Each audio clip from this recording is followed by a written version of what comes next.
Hello दोस्तों, नर्म शिक्षा में आप सभी का स्वागत है। आज हम हिंदी पेडागोजी की सेकंड यूनिट का सेकंड टॉपिक देखने वाले हैं, गद्य साहित्य की विभिन्न विधाएं। तो हम लोग देखते हैं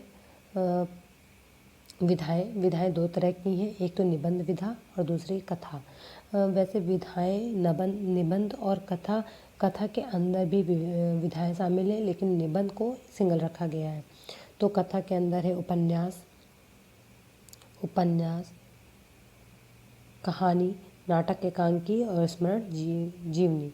ये 6 हैं और इनको याद करने का ऐसे मैंने रखा है सीरीज़, ताकि ये आसानी से एक दूसरे से लिंक हो सकें।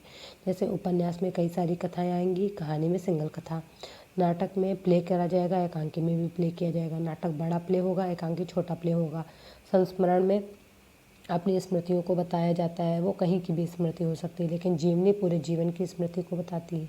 तो इस प्रकार ये एक दूसरे से लिंक जुड़े हुए हैं। तो आप चलिए निबंध देखते हैं। निबंध होता क्या है? तो निबंध जो है किसी भी लेख का सदा हुआ या बंधा हुआ होना, यानी निबंध को बोलते हैं कोई ऐसा लेख जो सधा हुआ हो और बंधा हुआ हो। निबंध में कोई भी बात होती है तो वो एक लिंक टू लिंक जुड़ी हुई होती है। जैसे कि हम ले लें आतंकवाद, तो आतंकवाद को हम जब दिखाते हैं तो उसका एक सधा हुआ रूप दिखाते हैं कि आतंकवाद से सामाजिक में क्या बदलाव आ रहे हैं, समाज में क्या प्रभाव पड़ता है, धर्म में क्या प्रभाव पड़ता है, राजनीति में क्या प्रभाव पड़ता है, भौगोलिक क्षेत्र में क्या प्रभाव पड़ता है। मतलब उसमें विभिन्न धाराओं, विभिन्न आयामों को कवर करते हुए एक लेख लिखा जाता है, और जो बहुत अपने आप में कसा हुआ होता है। तो इस प्रकार हम निबंध को समझ चुके हैं, निबंध शैली। अब हम देखते हैं निबंध में एक्चुअली में होता क्या है, यानी कि ये हमें पता चल गया कि एक लेख जो सधा हुआ और बंधा हुआ होना चाहिए। अपने जो लिखता है, यानी जो लेखक होता है, वो अपने विचारों को क्रमानुसार लिखित रूप से प्रदर्शित करता है और उसमें विचारों का आत्म प्रकाशन किया जा सकता है। निबंध में एक छूट होती है कि हम निबंध में कथाओं का प्रयोग करके भी अपने निबंध को स्पष्ट कर सकते हैं, यानी हम अपनी कथा से स्टार्ट कर सकते हैं। और निबंध में निबंध रचनाकार भारतेंदु युग से माना जाता है। ये ऐसा क्यों हुआ? भक्ति काल से निबंध क्यों नहीं चलना स्टार्ट हुआ? क्योंकि निबंध जो था एक गद्य साहित्य निबंध। तो गद्य साहित्य में लिखने के लिए हमें खड़ी बोली चाहिए। गद्य में स्कोप रहता है फैलाव का, लेकिन वहीं पे जो हमारी पहले की लैंग्वेज थी, जो पद्य में यूज़ हो रही थी, ब्रज, अवधि, उसमें स्कोप कम होता है इस तरह फैलाव का। इसलिए भारतेंदु युग से गद्य का विस्फोट हुआ और निबंध की शुरुआत हुई। अब हम देखते हैं निबंध के अंक क्या होते हैं। तो निबंध के अंक जो होते हैं 3 प्रकार के होते हैं, यानी आरंभ, मध्य और अंत। तो आरंभ में इंट्रो पार्ट बताया जाता है। कोई भी निबंध का जो टॉपिक होता है उसको पहले समझाया जाता है, ये टॉपिक है क्या और उसमें हम क्या बताने वाले हैं, इसको इंट्रो पार्ट में बताया जाता है, जिससे जो पाठक होता है वो एक आकर्षित हो सके इससे कि निबंध में होगा क्या आखिर। फिर बॉडी में हम विभिन्न आयामों को बताते हैं, जैसा कि हमने पहले बताया कि सामाजिक, आर्थिक, राजनीतिक, भौगोलिक, ऐतिहासिक, इस तरह विभिन्न आयामों को बताते हैं। फिर अंत में कंक्लूजन दे देते हैं, यानी निष्कर्ष दे देते हैं कि आखिर ऐसा है तो ये क्यों है और इसके क्या सार्थक उपाय हो सकते हैं। निबंध में हम 3 भागों में इसको डिवाइड करते हैं और लिखते भी हैं ऐसे। निबंध के गुण हम देखते हैं, इसके गुण क्या होते हैं। कलात्मक पक्ष, या इसे शैल्पिक पक्ष भी कहते हैं, और दूसरा है भावात्मक पक्ष या संवेगात्मक पक्ष। निबंध में कलात्मक पक्ष है वो जुड़ा होता है कि इसको कैसे लिखा जाए, यानी किस भाषा शैली में लिखा जाए, किस प्रकार इसकी डिज़ाइन की जाए, किस प्रकार इसके संवादों को बांधा जाए। तो इसको हम कलात्मक विषय में देखते हैं क्या है। विषय के अनुरूप शब्दों का प्रयोग हो, विषय जैसा हो उसी तरह के शब्द हो। अगर हम ऐतिहासिक निबंध लिख रहे हैं तो ऐसा नहीं कि हम ऐतिहासिक शब्द उसमें डाल देंगे। जैसे कि कोई हम निबंध लिख रहे हैं हड़प्पा सभ्यता, तो ऐसा नहीं कि वहाँ हम सिंधु सभ्यता की लैंग्वेज लिख के आएंगे, तो ऐसा नहीं है। यानी विषय के अनुरूप, कैसा विषय है उसके अनुरूप हमें शब्दों का प्रयोग करना है। जैसे कि हम एक अच्छा सा निबंध लिख रहे हैं तो उसमें खड़ी बोली प्रयोग कर रहे हैं तो उसमें तत्सम शब्द भी डाल सकते हैं। और जैसे हम एक अच्छा टॉपिक वैश्वीकरण पे लिख रहे हैं तो वैश्वीकरण पे आज जो संस्कृति में बदलाव हो रहे हैं, सामाजिक तौर पे बदलाव हो रहे हैं, तो वहाँ पे हम अच्छे अच्छे शब्द डाल सकते हैं। जैसे मैकडोनल्ड्स संस्कृति संस्कृति आ गई है, वेस्टर्न क्लोथ, तो इस तरह के वर्ड डालेंगे, ना कि हम पश्चिमी वेशभूषा इस तरह के शब्द डालेंगे। यानी कि जैसा विषय होगा वैसे ही उसकी शब्दावली होगी। सरल वाक्यों की रचना होनी चाहिए, भाषा का भाव के अनुकूल होना चाहिए, विचारों को क्रमानुसार होना चाहिए, विचारों का एकीकरण होना चाहिए, विषय वस्तु को न्यायपूर्ण रूप से विस्तृत करना, लेखन में सरलता एवं सजीवता रहना, पुनरावृत्ति से बचना, निजी शैली का प्रयोग करना, विषयांतर त्याग करना। यानी विषयांतर का मतलब होगा विषय में जो अंतर होता है। लिखना था आतंकवाद पे, पर लिख के चले आ रहे हैं कि जो हमें जैसे आतंकवाद दूसरा टॉपिक ले लेते हैं। लिखना था हमें संस्कृति पे कि अपनी संस्कृति को कैसे संभाला जाए, तो वहाँ लिख के आ रहे हैं कि नहीं, भारत के 2 टुकड़े ही कर देने चाहिए। तो जो पश्चिमी उत्तरी संस्कृति है वो एक तरफ रहे और दक्षिणी संस्कृति एक तरफ रहे, ऐसे नहीं, संस्कृति को कैसे संभाला जाए तो हमें संस्कृति ही पे बताना है। वहाँ पे अलग टॉपिक पे नहीं चले जाना है कि सिंधु सभ्यता की संस्कृति ऐसी थी तो ये होना वो होना, मतलब अपनी संस्कृति को कैसे संभाला जाए इस पे ही फोकस होना चाहिए। अब भावनात्मक में देखते हैं क्या है। विचारों का न्यूनतम प्रयोग होना चाहिए। हाँ, विचारों का न्यूनतम प्रयोग हो और जो सैद्धांतिक बात हो उसको, विचारों का न्यूनतम प्रयोग हो और जो सैद्धांतिक बात पूछा गया उसका अधिक से अधिक प्रयोग करना चाहिए। कई बार होता है कि हम एग्ज़ाम में लिखना कुछ और होता है और हम लिख के कुछ और चीज़ चले आते हैं, तो वहाँ पे एग्ज़ाम में हमारे नंबर काट लेता है। तो यही सब चीज़ें निबंध में भी देखनी पड़ती हैं। व्यक्तित्व के प्रभाव की छाप छोड़ना, मौलिकता पूर्ण होनी चाहिए, प्रभावशीलता का अभाव न हो, कल्पना शक्ति अति प्रवण होनी चाहिए। इस प्रकार हमने भौगोलिक और कलात्मक और भावनात्मक पक्ष देख लिए हैं। अब हम चलते हैं निबंधों के प्रकार पे। निबंध कई प्रकार के होते हैं, जैसे एक है कथात्मक या विवरणात्मक निबंध, भावनात्मक निबंध या व्यक्तित्व निबंध, और तीसरा है चिंतनात्मक निबंध या विचारात्मक निबंध।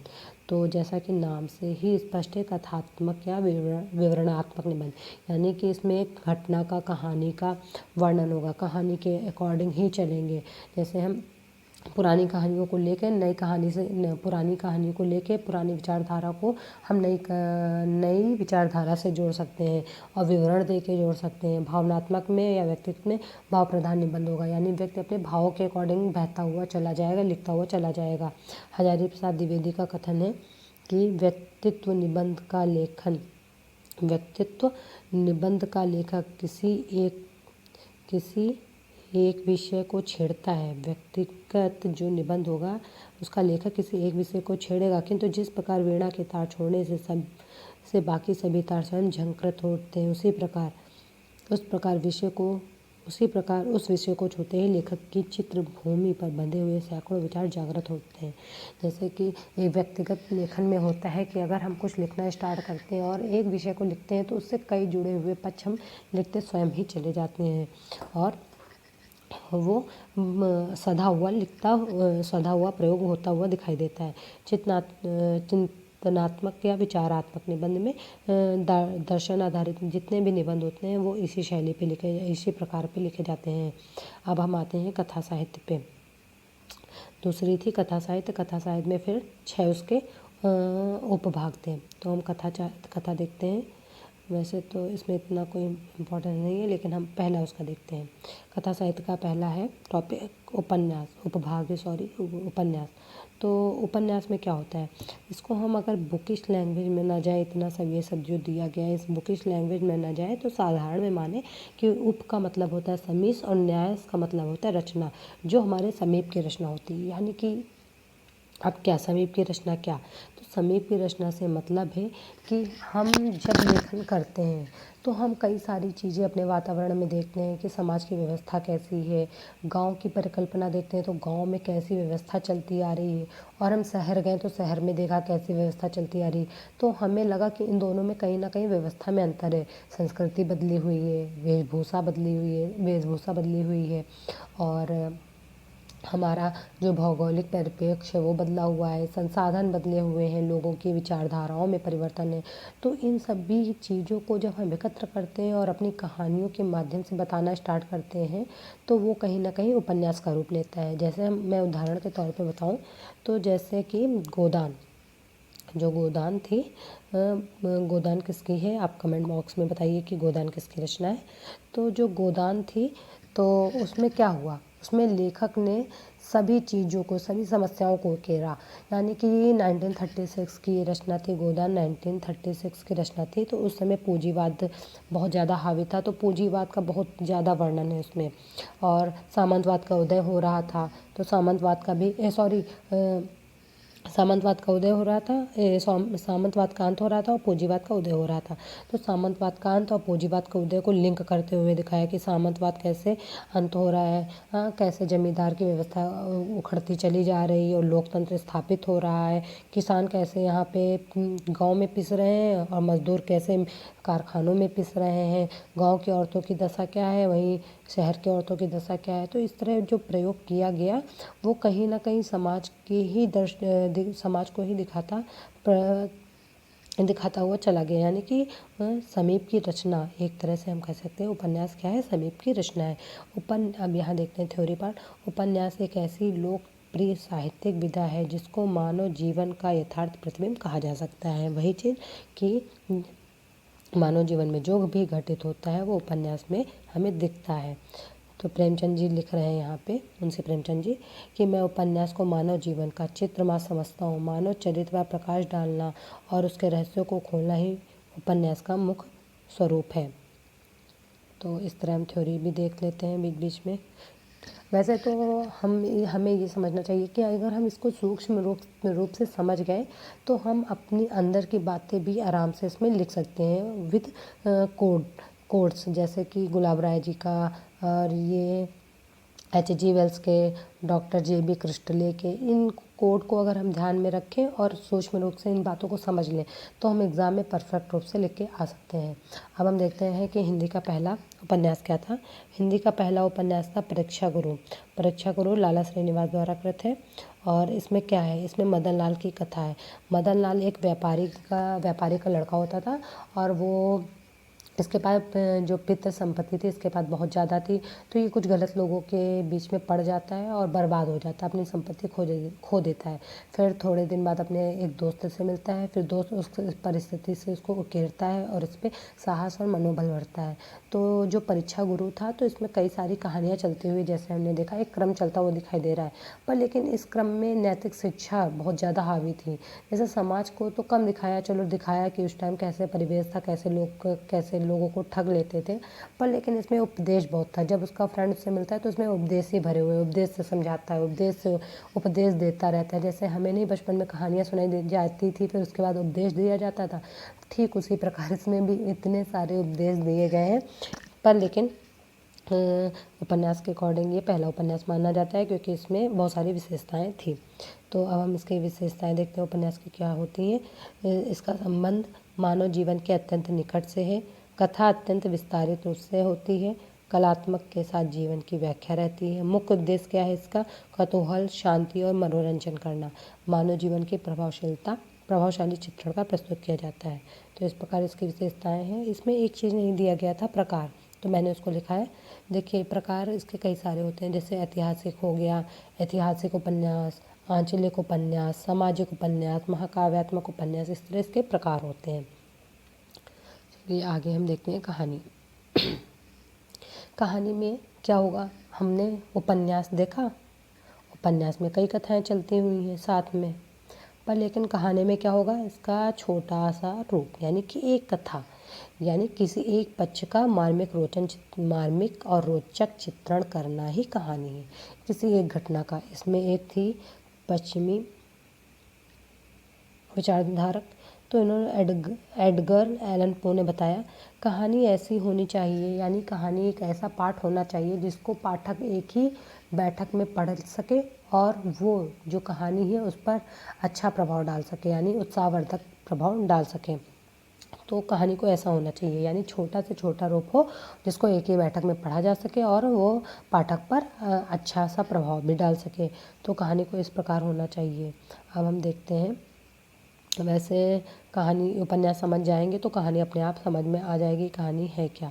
अब हम इसकी परिभाषाएं तो बहुत सारी दी गई हैं, पर परिभाषा में ना जाके हमें मूल रूप से समझना होता है कि आखिर है क्या, और उसको अपनी लैंग्वेज में लिखना होता है। तो परिभाषा एक याद कर लेंगे, तो एक याद करके कोड करके आएंगे तो नंबर अच्छे आते हैं। तो अब हम देखते हैं परिभाषाओं के बाद इसकी विशेषताएं क्या बनेंगी। कौतूहल व जिज्ञासा होती कहानी में, उद्देश्य निश्चित होते हैं, जीवन की वास्तविकता होती है, घटना या भावनाओं की प्रधानता होती है, साहित्य की एक प्राचीन लघु एवं आवश्यक विधा है, वास्तविक एवं कल्पना दोनों की हो सकती है। अब हम इसको एक कहानी से इसको समझें। जैसे एक कहानी थी कोई और ले लेते हैं, जैसे बूढ़ी काकी, सभी ने नाम सुना होगा बूढ़ी काकी का, कि इसमें एक दादी होती हैं। दादी जो होती हैं अपनी संपत्ति सारी अपने भतीजों को दे देती हैं, क्योंकि उनका कोई वंश का नहीं होता है, तो अपने भतीजों को दे देती हैं और अपनी वृद्धावस्था में अकेले रहती हैं। और पर लेकिन भतीजा होता है वो उनकी केयर नहीं करता है। तो एक दिन भतीजा था उसके घर में एक प्रोग्राम होता है, और वो अपनी अपनी चाची को बुलाता ही नहीं है। और वो जब प्रोग्राम हो जाता है, जब खाना पीना हो जाता है, सब चले जाते हैं, तो दादी झूठे पत्तल चाटने आती हैं। क्यों? क्योंकि उनको खाने की इतनी अधिक लालच आ रहा था, इतना अच्छा अच्छा देख रही थी, पर लेकिन उनको कोई पूछता ही नहीं, सब भूल ही जाते हैं उनको।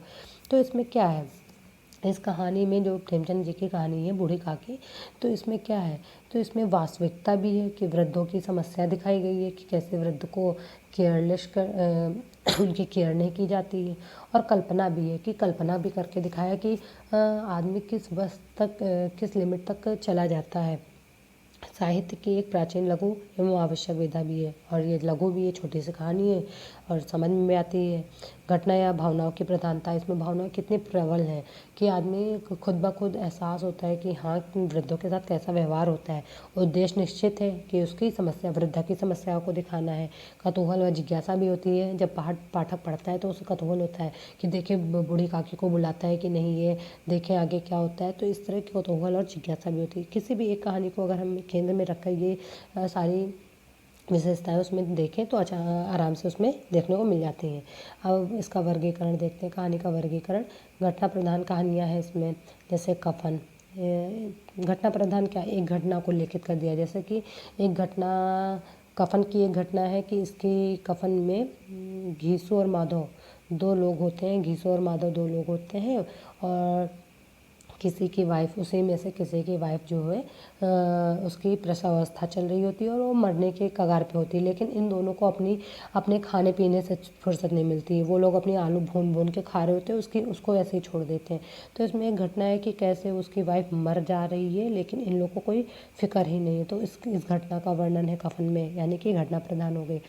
मनोवैज्ञानिक कहानी, गिला है, और एक है बहुत अच्छी कहानी ईदगाह, सबने नाम सुना है इसका, ईदगाह मुंशी प्रेमचंद की कहानी है।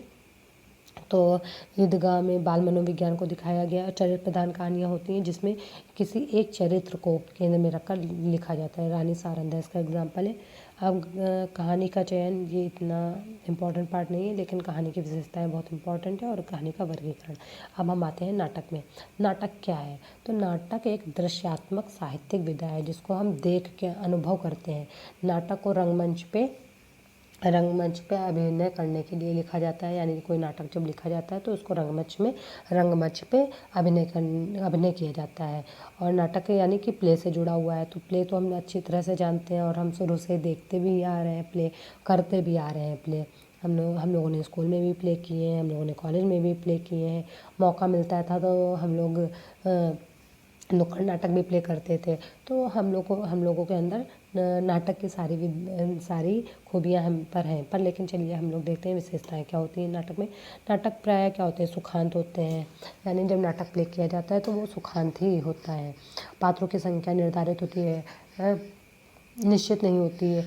पात्र निश्चित इसलिए नहीं होते हैं क्योंकि नाटक को प्ले करने में सभी का किरदार होता है। एक व्यक्ति दो किरदार नहीं कर सकता है, कर तो सकता है, पर लेकिन अगर जो देखने वाला होता है वो कंफ्यूज हो जाता है कि अरे ये तो अभी राम बन के आया था, तो क्या अभी ये क्या बन के आ रहा है, अभी रावण बन के चला आ रहा है। तो ये ऐसे दो लोग नहीं कर सकते ना उसको। तो पात्र निर्धारित नहीं होते क्योंकि सारे पात्र लग सकते हैं। भाषा शैली और काव्य का सम्मिलित रूप होता है। भाषा शैली में गद्य और काव्य का सम्मिलित रूप होता है। कैसे, बीच बीच में हम अगर मूवी भी देखते हैं तो क्या एक डायलॉग आता है, फिर गाना आता है। क्या हुआ, गद्य का भी काव्य का भी रूप है उसमें, दोनों में। तो इस तरह के हमने देखा सुखान पात्रों की संख्या निश्चित नहीं, गद्य और काव्य का सम्मिलित रूप होता है। कथानक कोई भी हो सकती है, ऐतिहासिक, पौराणिक या कल्पित। और नाटक दृश्य काव्य हैं जिनको देखा जाता है, रस प्रधान होते हैं, प्रकृति के घनिष्ठ संबंधित होते हैं। तो इस प्रकार नाटक का रूप, हमने नाटक की विशेषताएं देख ली। अब आगे चलते हैं हम एकांकी पर। एकांकी क्या है, नाटक का ही छोटा रूप होता है एकांकी। नाटक में कई सारी समस्याओं को, कई सारी चीज़ों को दिखाते हुए चलते हैं, पर लेकिन एकांकी क्या होती है, एक ज्वलंत समस्या को उठाकर चलती है। ज्वलंत समस्या मतलब कोई भी एक केंद्रीय समस्या को उठा के लिखी जाती है, और यह एक अंक वाली भी हो सकती है, पर लेकिन ज़्यादातर अंक वाली ही ये होती हैं। मतलब होता नहीं कि एक अंक में ख़त्म। और नाटक होता है एक अंक पर्दा गिरा, दूसरा अंक पर्दा गिरा, तीसरा अंक पर्दा गिरा। तो पर लेकिन एकांकी में एक ही अंक वाली होती हैं ज़्यादातर, और संक्षिप्त होती हैं। इसको वन एक्ट प्ले भी कहा जाता है, और ये यूरोप की विधाओं से इसको लिया गया है। एकांकी के तत्व देख लें। कथा वस्तु, यानी कि कथा वस्तु जो कहानी है वो कैसी है, कैसी ली गई है, विश्वसनीय है, क्या विश्वसनीय है कथा में, ये होता है। पात्र एवं चरित्र, कई सारे पात्र हैं। पात्रों में भी चरित्र दो प्रकार के होते हैं। एक तो केंद्रीय चरित्र, जैसे कि हम ले लें, जैसे हमने रामलीला कराई है तो उसमें क्या होगा, कुछ केंद्रीय चरित्र होंगे, यानी कि राम लक्ष्मण सीता, इनको हम वनवास जाते दिखाएंगे। फिर इन्हीं को लेके लंका वाला दृश्य दिखाएंगे। तो यानी क्या हुए, ये केंद्रीय चरित्र हुए। और गौड़ चरित्र क्या हुए, गौड़ चरित्र में जैसे पूरी प्रजा ही गौड़ हो गई, और जो उनकी माताओं का जो रोल है वो भी शुरुआत में ही, आखिरी में नहीं है। और कई सारे ऐसे हैं जो किरदार उसमें जो गौड़ चरित्र हैं।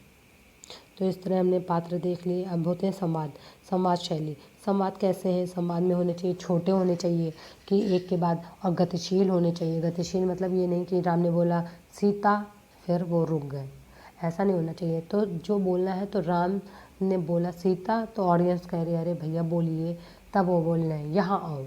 तो ऐसा नहीं, उसको एक क्रम में होना चाहिए ताकि गतिशील हो और पाठक का बिल्कुल आराम से बैठ कर देखे तो उसकी नज़रें ही ना हटें, उसको कमेंट करने का ना मौका मिले। इस तरह संवादों की जो योजना होनी चाहिए वो कैसे होनी चाहिए, संवाद चुस्त होने चाहिए, गतिशील होने चाहिए, छोटे होने चाहिए, संलाप भी होने चाहिए, संलाप यानी मोनोलॉग होने चाहिए। इस तरह पात्रों के संवाद होने चाहिए। भाषा शैली ऐसी होनी चाहिए ताकि पाठक जो है आसानी से समझ सके। ऐसे काव्य ना गढ़ दिए जाएँ कि वो पाठक समझ ही ना पाए कि ये बोल क्या रहे हैं, मुझे सुनने में ही अचंभित लग रहा है कि ये बोल क्या रहे हैं। तो भाषा ऐसी होनी चाहिए जो एकांकी को आराम से समझा सके। जैसे नुक्कड़ नाटक हो रहा है तो भाषा कैसी होनी चाहिए, वहाँ क्षेत्रीय भाषा होनी चाहिए। हम नुक्कड़ नाटक करेंगे तो किसी क्षेत्र में करेंगे, और क्षेत्र के लोग तो अब वहाँ पे हम चाइनीज़ में मंडारिन में करने लगे अपना नुक्कड़ नाटक, तो क्या किसी को समझ में आएगी, नहीं। तो हमें हिंदी में करनी पड़ेगी। और अगर हम तमिल में गए वहाँ हिंदी में करने लगे तो क्या समझ में आएगी, नहीं। तो वहाँ पे हमें तमिल लैंग्वेज का यूज़ करना पड़ेगा। यानी कि भाषा कैसी होनी चाहिए, भाषा वातावरण अनुरूप होनी चाहिए। देश काल और वातावरण होता है कि जो घटनाएं हैं उस घटनाओं के अकॉर्डिंग ही हमें देश काल और वातावरण चुनना चाहिए। उद्देश्य निश्चित होना चाहिए ताकि हम एकांकी को स्पष्ट रूप से मतलब उसको प्रस्तुत कर सकें। उद्देश्य स्पष्ट होगा तभी एकांकी हम जब करेंगे तो लोग उसमें आकर्षित होंगे देखने के लिए। एकांकी के प्रकार देख लीजिए। सामाजिक एकांकी, ऐतिहासिक एकांकी, मनोवैज्ञानिक एकांकी, आंचलिक एकांकी, तथ्यपरक एकांकी, पौराणिक एकांकी, और दार्शनिक एकांकी, चारित्रिक एकांकी, राजनीतिक एकांकी। इस प्रकार एकांकी के प्रकार दिए गए। अब है संस्मरण।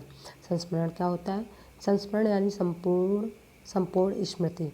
अब हम इसको इतनी बुकिश लैंग्वेज में ना देखें, हम मोटे तौर पे बता रही हूँ मैं कि देखिए, जब कोई लेखक यात्रा कर रहा होता है या कहीं गया ही है या कहीं अपने रूम पे बैठा है और एक गिलहरी को देख रहा है, उसके महादेवी वर्मा की एक है, मैं ये ले रही हूँ कि वो अपने कमरे में बैठी हैं और गिलहरी रोज़ आती है जाती है, पेड़ पे चढ़ती है, उसको देखती है।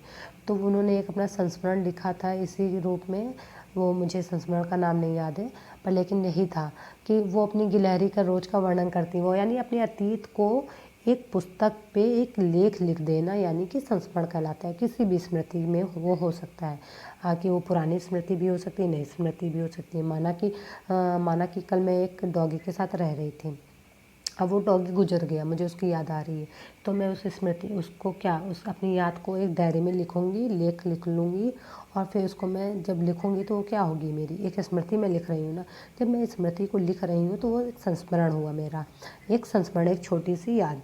हाँ, और मैं बता रही हूँ, जैसे मैं यात्रा पे गई तो यात्रा का वर्णन लिखा। तो इस तरह की स्मृतियाँ होती हैं जो हम लिखते हैं, और वो कई तरह के हो सकते हैं। अब देखिए यहाँ पे है संस्मरण के तत्व, देखते हैं।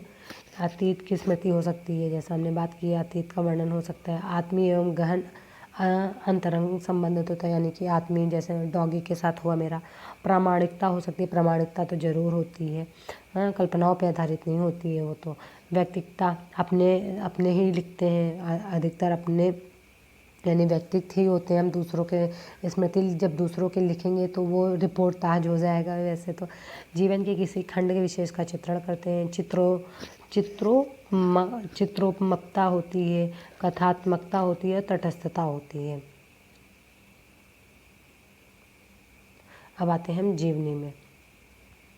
अगर कभी आए तो हम इन लोगों का नाम दे सकते हैं, पर लेकिन महादेवी वर्मा के संस्करण भी बहुत अच्छे हैं, तो उनका भी नाम इसमें आना चाहिए था। अब जीवनी देखते हैं, तो जीवनी है क्या? जीवनी साहित्य के, अब ये नहीं जाएंगे, हम अपने से समझते हैं जीवनी है क्या। जीवनी जब कोई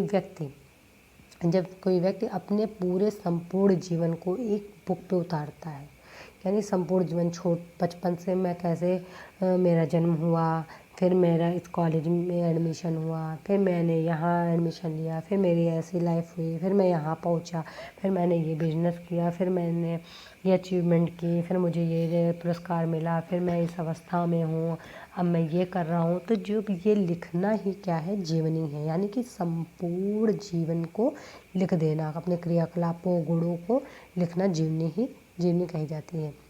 इसमें विशेष तौर पे एक व्यक्ति ही अपनी जीवनी लिख सकता है। इस प्रकार हमने ये टॉपिक ख़त्म कर दिया है, गद्य साहित्य की विभिन्न विधाएँ। Thank you. आई होप आप सभी को मेरा टॉपिक समझ में आ रहा होगा, मेरे द्वारा पढ़ाए गए टॉपिक आपको समझ में आ रहे होंगे। अगर आपको समझ में आ रहे हैं तो प्लीज़ चैनल को लाइक करिए, सब्सक्राइब करिए और कमेंट करिए, और जितना भी हो सके अपने फ्रेंड्स को भी शेयर कीजिए। Thank you.